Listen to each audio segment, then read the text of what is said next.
Alors, imaginez, c'est toujours un peu, j'espère que vous voyez quand même bien, imaginez un certain nombre de banques, donc j'ai choisi un système avec 6 banques, sont représentées par des triangles vers le bas, donc des pyramides,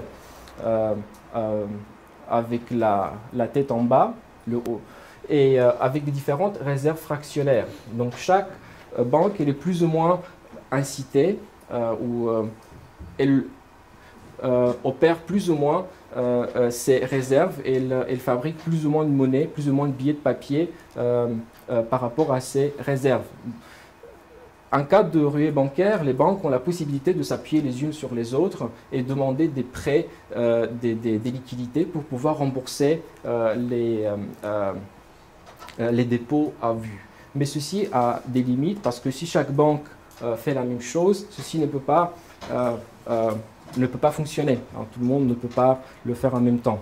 Ceci est un élément important. Du coup, historiquement, on a introduit la Banque centrale comme une solution à ce problème. Ces explications conceptuelles, c'est vrai, elles ne recoupent pas tout à fait parfaitement l'explication historique. C'est un peu le cas de la Fed, de la ruée bancaire de 1907. En 1913, nous avons créé la Fed aux États-Unis. En France, la Banque centrale a été initialement créée en 1800, c'était par Napoléon. Mais le sens, la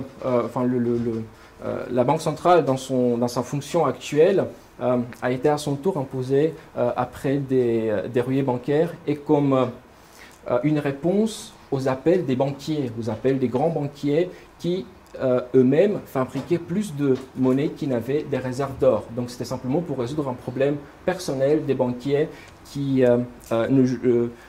banquiers frauduleux qui utilisaient les dépôts des gens pour autre chose. Maintenant, aujourd'hui, les banques centrales ont un rôle extrêmement important dans l'économie.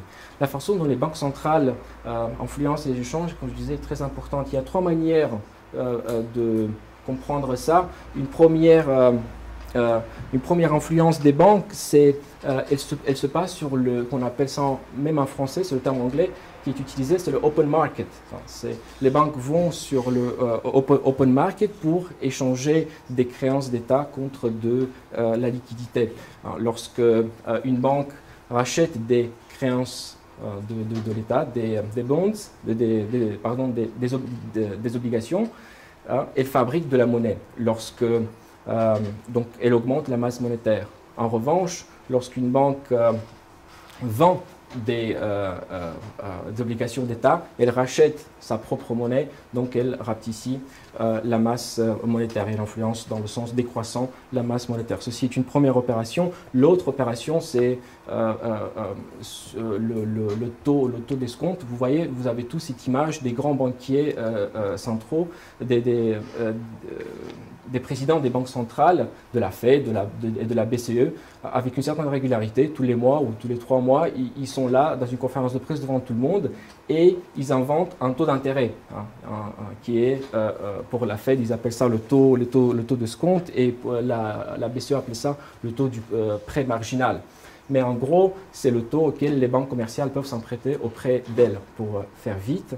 Et c'est vraiment impressionnant pour quelqu'un qui maintenant a cette connaissance historique du fonctionnement des banques et de la monnaie, de voir que finalement les taux d'intérêt sont décidés comme ça par une personne qui se réveille le matin en disant je vais devant des gens et je dis bon aujourd'hui pour le mois prochain le taux d'intérêt serait de 1% ou de 2% ou je le baisse de 0,5. Rappelez-vous comment comment une banque devrait fonctionner. C'est avec ces échanges intertemporaux, au moment où la personne dépose les sous à la banque, une autre les prête. Et c'est précisément cet échange-là qui est intermédié par le banquier qui devrait vous donner normalement le taux d'intérêt. Or, ceci n'est pas du tout le cas aujourd'hui. Le taux d'intérêt n'est pas le résultat des préférences temporelles des gens pour le présent ou pour le futur entre les investisseurs et les épargnants, mais c'est simplement une décision arbitraire d'un banquier central au solde des différents hommes politiques. Et l'ensemble de ces opérations sont expliquées essentiellement pour la Fed dans un petit livret qu'on appelle Modern Money Mechanics. En toute sincérité et toute simplicité, la Fed a publié il y a quelques années ce petit livret qui est librement consultable sur Internet et qui vous explique comment on fait, comment on crée de l'argent. C'est quelque chose une lecture extrêmement utile pour comprendre vraiment les mécanismes qui sont derrière. C'est extrêmement facile comme explication. Cependant, mis à part ces deux éléments que je viens de vous indiquer, il y a un troisième, et c'est peut-être le plus important pour les banques, c'est l'expansion monétaire à travers les réserves fractionnaires. Le tableau qu'on utilise classiquement est celui-ci. Alors, vous avez 4 catégories qui est la banque, le montant de dépôt, les prêts et les réserves. J'ai choisi un exemple avec des réserves à 10%. Ici, vous avez un nombre égal de banques que dans la diapo précédente, 6 A, B, C, D, E, F. Et donc, vous avez 3 fois 6 colonnes. Donc, supposons que nous partons avec 100 $ ou 100 €, ceci n'a pas d'importance.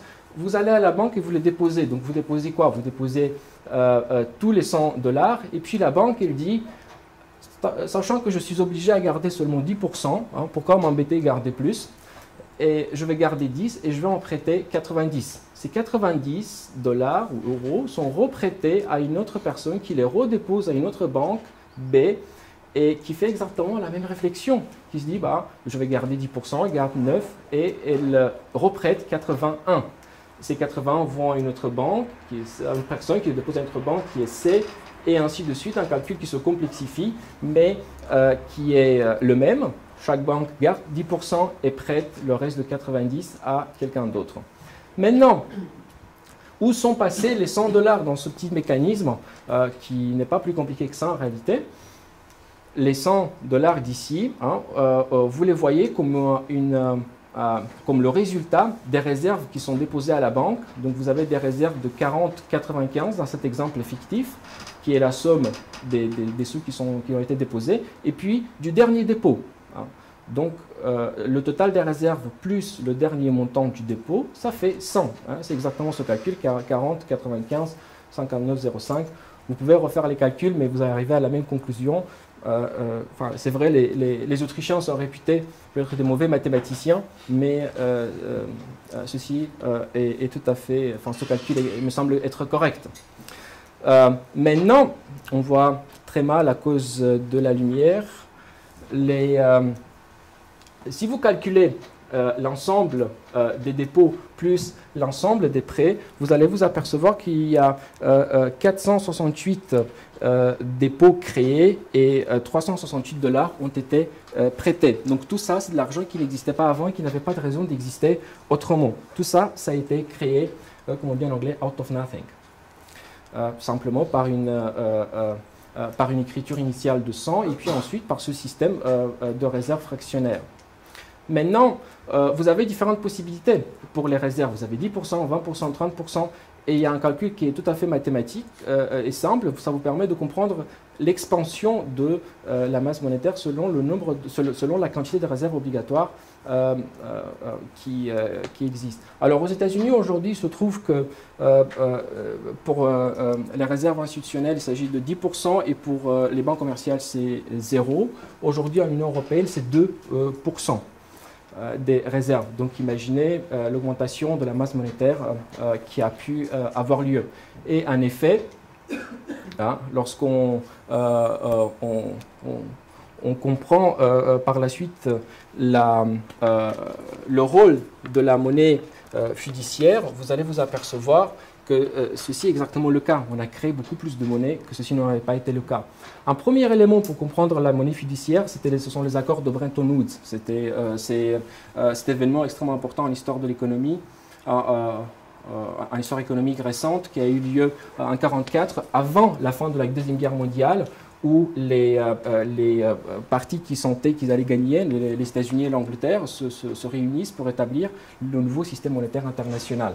Les deux représentants clés de cette rencontre, Dexter White pour les Américains et John Maynard Keynes pour le compte des Anglais, discutaient de comment ça allait se passer. Alors la proposition de Keynes était, comme je vous disais brièvement avant, de créer une banque mondiale avec une monnaie, le Bancor, une monnaie mondiale. Ce n'est pas celle-ci qui a été retenue, en revanche, c'était celle de Dexter White qui consistait à créer un système monétaire international basé sur l'or, où il y avait de l'or qui était dans les réserves des États-Unis et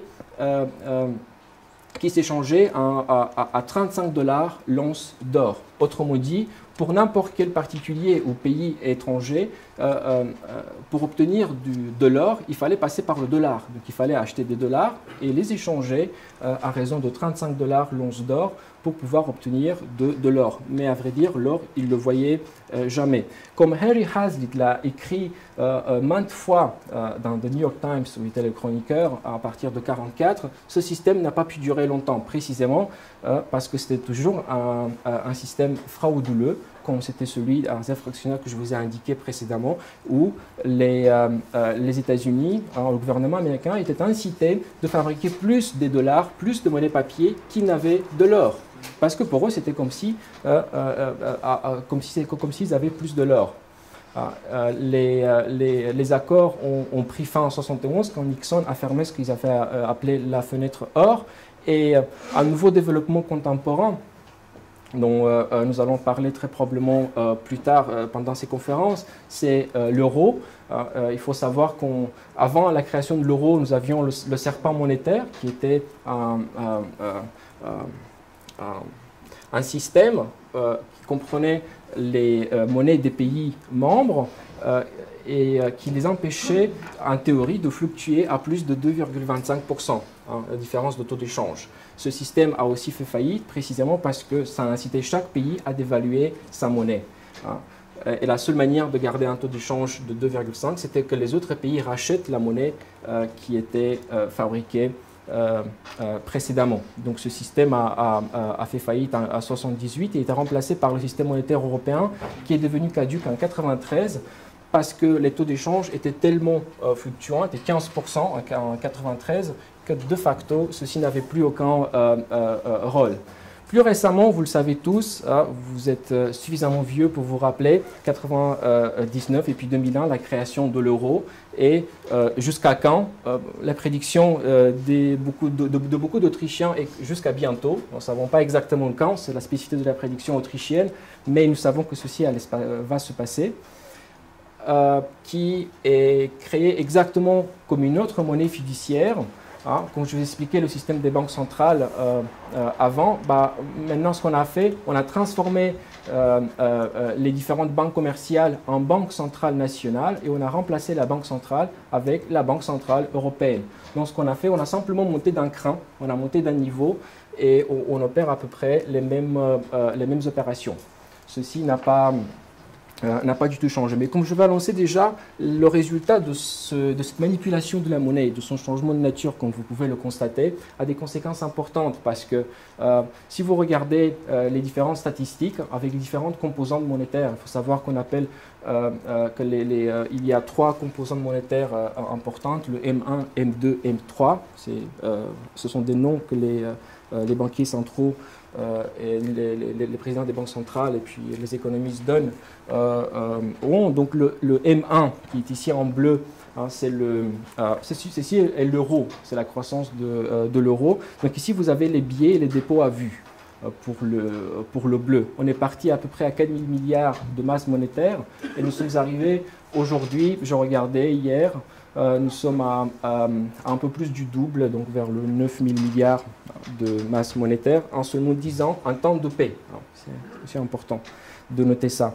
Après, vous avez en rouge le M2 qui comprend pas seulement le M1, mais aussi les dépôts à terme et les dépôts avec qui sont remboursables en moins de 3 mois. C'est le cas en France du livret A, du Code de vie. En théorie, ce sont des dépôts à terme, mais en réalité, vous pouvez les toucher quand vous voulez, à volonté. Donc, il est extrêmement simple de récupérer ces sous de votre compte. Et puis, vous avez le M3 qui est ici en jaune et qui vous indique les dépôts institutionnels.